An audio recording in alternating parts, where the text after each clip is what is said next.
Hi everyone, and welcome to my room. This is Cindy Monin here again. Today what we're going to be doing is we're going to be reading a story called Friends. Now the reason I'm doing this video is because I think that it's really important to remind teachers that you can teach the curriculum that you want while still teaching life lessons. I think so much we get focused on teaching to the test, make sure that we're teaching the curriculum that we're supposed to be, make sure we're teaching the standards. But what's great about read alouds is you can choose any book, fiction, nonfiction, and you can normally make it connect to the curriculum. So let's say that we're talking about main idea, or we're talking about theme.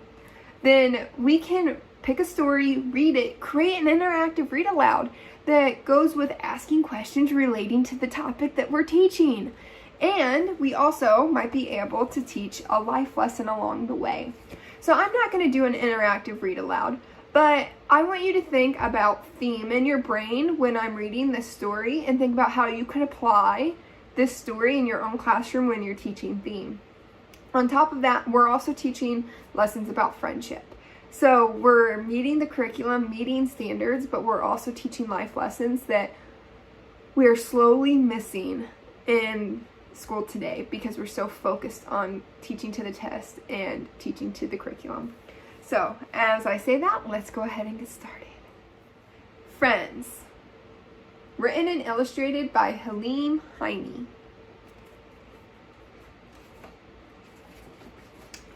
Every morning when Charlie Rooster strutted into the barn to wake the other animals, Johnny Mouse and Fat Percy went with him to help. Good friends always stick together, they said. When this job was done, they wheeled their bicycle out of the barn and set off for the morning ride.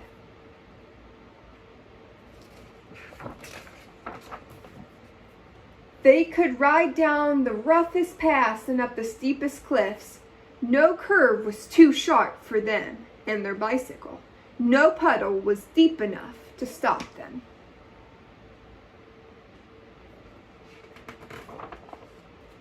One day, they played a game of hide and seek by the village pond.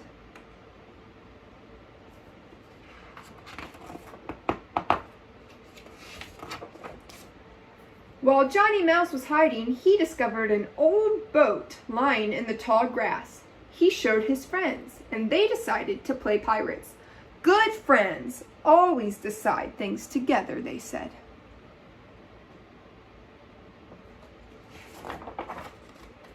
Johnny Mouse took the tiller. Charlie Rooster opened his wings to make the sail, and Fat Percy plugged up the hole inside of the boat by setting on it. Teamwork!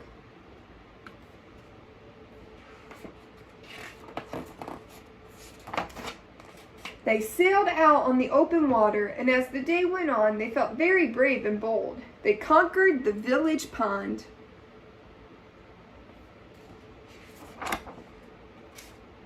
But hunger finally sent them back to the shore.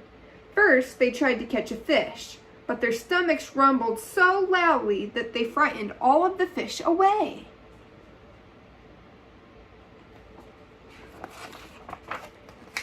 Then they went looking for cherries. They shared them, some for Johnny Mouse, some for Charlie Rooster, and twice as many for Percy. Johnny Mouse didn't mind, but Charlie Rooster complained. He said it was unfair, so they gave him the cherry stones. Friends are always fair, they said.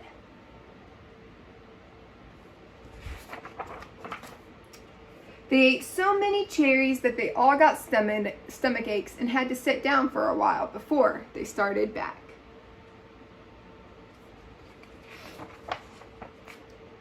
As evening fell and the shadows grew longer, they bicycled home.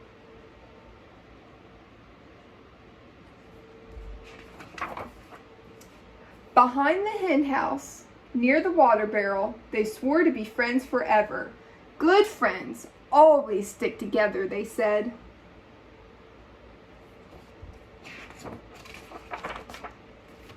They decided to spend the night in Johnny Mouse's house, but Charlie Rooster got stuck in the doorway. Then Fat Percy invited them to spend the night with him, but Johnny Mouse said that he did not want to sleep in a pigsty.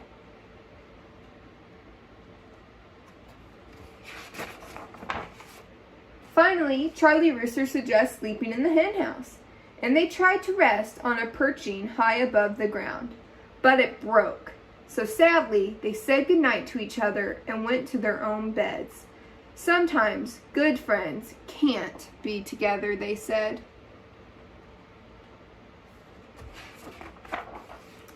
But that night, they dreamed about each other, the way true friends do.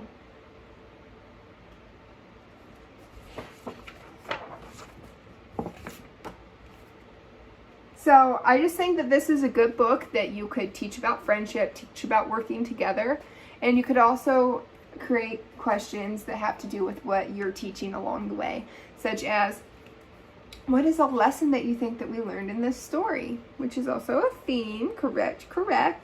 And what is the main idea? Or what were the cause and effects? You could ask so many questions about this story that pertain to what you're actually reading in class. And it just spices up your classroom just a little bit. So thank you for checking out my video today. If you have any questions or comments, please leave them below. And thank you guys so much. Bye.